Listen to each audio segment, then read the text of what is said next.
Wizara ya Elimu, Sayansi na Teknolojia, tunayo furaha kwa mara nyingine kuwatangazia Watanzania wote kuwa wakati umewadia wa kutoa tena tuzo ya taifa ya Mwalimu Nyerere ya uandishi bunifu kwa mwaka 2026.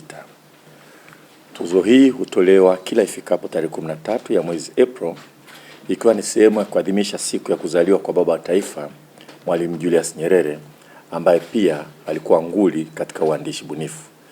Hivyo pamoja na kutoa tuzo hii, tunatambua mchango wake mkubwa aliotoa katika kukuza lugha ya Kiswahili pamoja na kukuza uandishi na usomaji wa vitabu.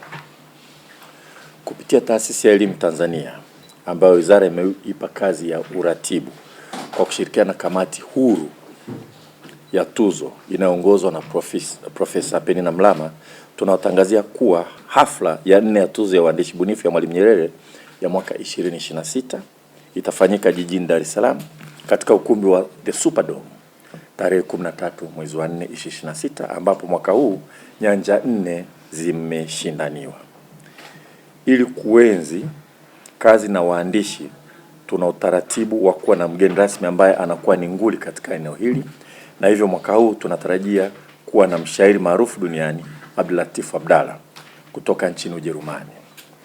Abdulatif Abdalla yeye ni raia wa Kenya, lakini alifundisha Chuo Kikuu cha Dar es Salaam kwa miaka 15 na amekuwa akihudhuria katika tuzo hii.